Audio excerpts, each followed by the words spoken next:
Yes, welcome back to physics classes by Mukesh Pagariya. पिछले वाले topics में हम लगातार विभवमापी के बारे में ही पढ़ते आ रहे हैं और अभी जो अपना टॉपिक है वो है विभवमापी की सुग्राहिता। कि सुग्राहिता कितनी होगी, किस पर निर्भर करती है और किस प्रकार से हम इसको देखते हैं, वो आप देखें इसको।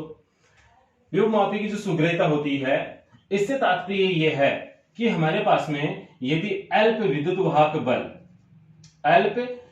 वाहक बल है या हमारे पास में अल्प विभवांतर है, इन दोनों को ही यदि हम विभवमापी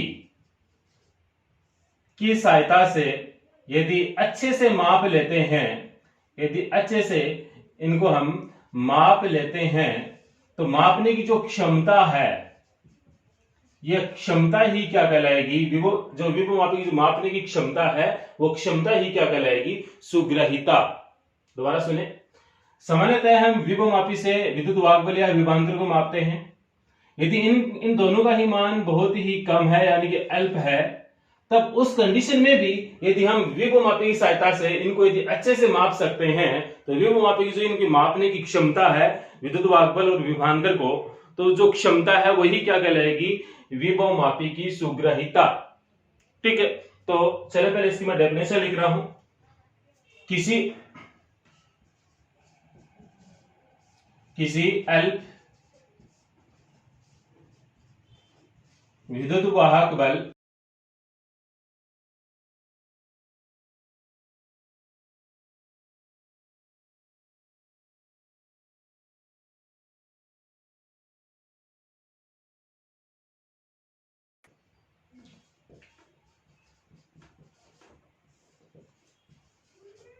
विभवमापी की सुग्राहिता कहलाती है। सुग्राहिता की डेफिनेशन रहेगी।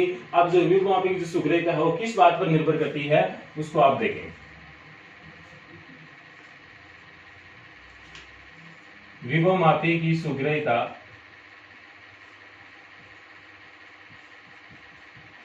विभवमापी की जो विभव प्रवणता होती है उसके क्या होती है? व्युत्क्रमानुपाती होती है। विभव प्रवणता की क्या होती है? व्युत्क्रमानुपाती होती है। यानी कि उस विभवमापी की सुग्राहिता अधिक होगी जिसकी विभव प्रवणता क्या होगी? कम होगी। तो एक बात आपको समझ में आ गई होगी कि यदि हम किसी विभवमापी के लिए यदि अक्ष का मान, विभव प्रवणता यानी कि अक्ष का मान, यानी कि विभवमापी के तार पर एकांक लंबाई पर जितना विभव पतन हो रहा है उसी को हम क्या बोल रहे हैं? विभव प्रवणता बोल रहे हैं। तो उस अक्ष के मान को यदि हम जितना कम रखें, ठीक है, उतना ही विभवमापी की सुग्राहिता में क्या होगी? वृद्धि होगी। तो ये बात आपको अच्छे से समझ लेनी है कि विभवमापी की सुग्राहिता है विभव प्रवणता पर निर्भर करती है, और यदि हम विभव प्रवणता यानी कि अक्ष के मान को जितना कम रखेंगे तो विभवमापी की सुग्राहिता उतनी ही क्या होगी? ज्यादा होगी। क्वेश्चन आ सकता है एक नंबर का कि विभवमापी की सुग्राहिता हम किस प्रकार से बढ़ा सकते हैं। तो किस प्रकार से बढ़ा सकते हैं कि अक्ष के मान को कम करके, और अक्ष के मान को हम किस प्रकार से कम कर सकते हैं वो देखें। अक्ष के मान को हम सामान्यतः दो तरीके से कम कर सकते हैं, क्योंकि हम जानते हैं कि विभव प्रवणता यानी कि x is equal to EP upon L. EP क्या है? प्राथमिक परिपथ में जोड़ा गया सेल का विद्युत वाहक बल है, और एल क्या है? विभवमापी के तार की कुल लंबाई। ठीक है, यदि एल को यदि हम कम करें तो x का मान कम हो जाएगा या बढ़ जाएगा? बोलिए। यदि L को यदि हम कम करें तो अक्ष का मान बढ़ जाएगा, और यदि L को यदि हम बढ़ा दें तो अक्ष का मान क्या हो जाएगा? कम हो जाएगा। हमें करना क्या है? विभव प्रवणता को कम करना है, यानी कि अक्ष के मान को कम करना है। तो अक्ष के मान को हम कम किस तरीके से कर सकते? दो तरीके से कर सकते हैं। पहला तरीका क्या है? L को बढ़ाकर, और दूसरा EP को कम करके। तो हम लिख सकते हैं, अर्थात विभवमापी की सुग्राहिता निम्न प्रकार से कम कर सकते हैं। नंबर एक बोलिए। नंबर एक क्या है? एल को बढ़ाकर, यानी विभवमापी के तार की लंबाई में वृद्धि करके। विभवमापी के तार की लंबाई यानी कि L में वृद्धि करके। नंबर 2, दूसरा क्या है, ईपी को कम करके। प्राथमिक परिपथ में लगे सेल का विद्युत वाहक बल कम करके। ठीक है, तो बस ये छोटी सी हेडिंग है, दोबारा सुन लीजिए एक बार इसको। विभवमापी की सुग्राह्यता, तो आपको सबसे पहले डेफिनेशन लिखनी है कि अल्प विद्युत वाहक बल या विभवांतर के मान को भी विभवमापी की सहायता से हम यथार्थता से उसको माप सकते हैं। तो ये जो क्षमता है विभवमापी की, वही क्या कहलाएगी, सुग्राह्यता कहलाएगी, यानी कि अच्छे से मापने की जो क्षमता है। ठीक है, किसको मापने की, विद्युत वाहक बल या विभवांतर की मापने को। ठीक है, तो सुग्राह्यता किस पर निर्भर करती है, विभव प्रवणता पर। विभव प्रवणता यदि कम रखेंगे तो विभवमापी की सुग्राह्यता क्या होगी, ज्यादा होगी। इसके बाद में विभव प्रवणता का सूत्र हम ये जानते हैं, अतः हम ये बोल सकते हैं कि विभवमापी की जो सुग्राह्यता है उसको हम निम्न 2 प्रकार से हम बढ़ा सकते हैं। ठीक है, तो अब देखो, अब आपको एक चीज समझनी है कि एक बार क्वेश्चन ऐसे भी आया हुआ है कि विभवमापी के तार की जो लंबाई है वो हम ज्यादा क्यों रखते हैं, विभवमापी के तार की जो लंबाई है वो 10 मीटर हम क्यों रखते हैं। इसके लिए जो मुख्य कारण वो यही है ताकि उसकी विभव प्रवणता हो क्या हो, कम हो। यानी कि तार की यदि हम विभवमापी की तार की लंबाई में यदि हम वृद्धि कर देते हैं तो विभव प्रवणता का मान क्या हो जाएगा, कम हो जाएगा। और विभव प्रवणता का मान जितना कम होगा तो विभवमापी उतने ही अच्छे ढंग से कार्य करेगी। इसलिए विभवमापी का तार हम सामान्यतः क्या रखते हैं, लंबा रखते हैं। ये इसका आंसर होगा। ठीक है, और दूसरा कारण ये है कि आप एपी को यदि कम कर देते हैं तो अक्स का मान क्या हो जाएगा, ऑटोमेटिक ही कम हो जाएगा। बट इन दोनों तरीकों में से यदि एक तरीका आपसे पूछा जाए कि बेस्ट तरीका कौन सा है, तो बेस्ट तरीका ये है, विभवमापी के तार की लंबाई में वृद्धि करके। ठीक है, या फिर विद्युत वाहक बल को कम करके, या प्राथमिक परिपथ में धारा के मान को भी कम करके, या फिर प्राथमिक परिपथ में धारा के मान को कम करके, आई के मान को कम करके। आई के मान को कम कैसे कर सकते हैं, क्योंकि प्राथमिक परिपथ में एक धारा नियंत्रक लगा हुआ रहता है RH।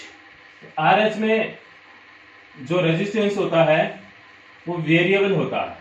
ठीक है, वेरिएबल होता है रेजिस्टेंस। यहाँ पे बहुत सारे तार लगे हुए रहते हैं, इस पे, इसके ऊपर एक खिसकाने का रहता है। ठीक है, इसको हम जितने आगे से खिसकाकर ऐसे लेकर जाएंगे इसका प्रतिरोध बढ़ता जाएगा। ठीक है, प्रतिरोध बढ़ रहा है तो परिपथ में जो प्रवाहित होने वाली धारा है वो क्या हो जाएगी, कम हो जाएगी। ये प्रैक्टिकली नॉलेज है। धारा नियंत्रक यदि आपको दिखाया जाए उस पर, फिर उस पर आगे या पीछे खिसकाया जाए, आप पास में हो मेरे, प्रैक्टिकली आपको बताया जाए तो बेहतरीन समझ में आएगा आपको। बट आपको थ्योरेटिकली इतनी बात याद रखनी है। इसके बाद में अब आपको एक क्वेश्चन दिया जा रहा है, जो स्क्रीन पे जो क्वेश्चन आ रहा है उस क्वेश्चन को आप ध्यान से देखें। ठीक है, पढ़े। अब इसमें आपसे यह पूछा गया है कि विभव प्रवणता का मान कब अधिकतम होगा और कब न्यूनतम होगा। विभव प्रवणता का मान कब अधिकतम होगा और कब न्यूनतम होगा।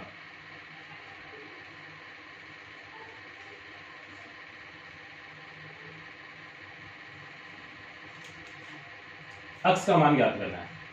तो अक्स का फॉर्मूला क्या होता है कि EP upon R plus R dash plus R into R upon L, ये होता है।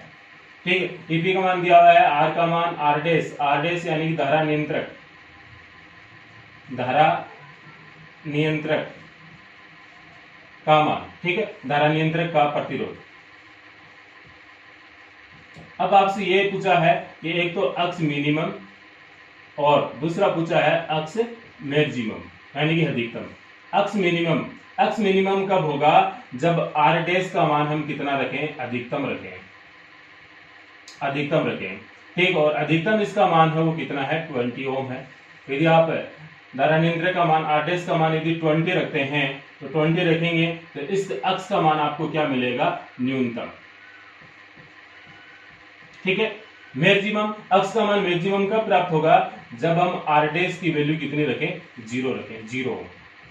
ठीक है। RDS की वैल्यू 0 ओम रखें, ये हमारे ऊपर डिपेंड करता है। ठीक है, जो धारा नियंत्रक होता है उसमें हम आगे पीछे उसको खिसका के उसको शून्य वाली कंडीशन पर भी हम लेकर आ सकते हैं, वो हमारे पे डिपेंड करता है। तो उस कंडीशन में हमें क्या मिलेगी, जो विभव प्रणता वो क्या मिलेगी, अधिकतम मिलेगी। क्यों? क्योंकि R की वैल्यू 0, नीचे वाली यदि संख्या हम क्या कर रहे हैं, छोटी कर रहे हैं, तो X की वैल्यू क्या प्राप्त होगी, आपको बड़ी प्राप्त होगी। ठीक है, तो इस वीडियो में सबसे पहले आपको विभवमापी की शुभ्रता की हेडिंग डालनी है, फिर ये डेफिनेशन लिखनी है, ये एक कॉन्सेप्ट लिखना है, सूत्र लिखना है, और ये 2 इस प्रकार से लिखने हैं। उसके बाद में आपको न्यूमेरिकल नोट करना है, और इसका जो आंसर है वो आप मुझे कमेंट बॉक्स में या मेरे व्हाट्सएप नंबर पे आप करके बताएं। ठीक है, व्हाट्सएप नंबर पे आप उसकी फोटो खींच के आराम से भेजेंगे, सर देखो मैंने मेरे नोट्स में इस प्रकार से किए हैं, देखो क्या सही है या गलत है। कोई दिक्कत है तो आप पूछ भी सकते हैं, इसमें कोई दिक्कत नहीं होगी। ठीक है, और इस वीडियो में बस इतना ही, और वीडियो देखने के लिए थैंक यू।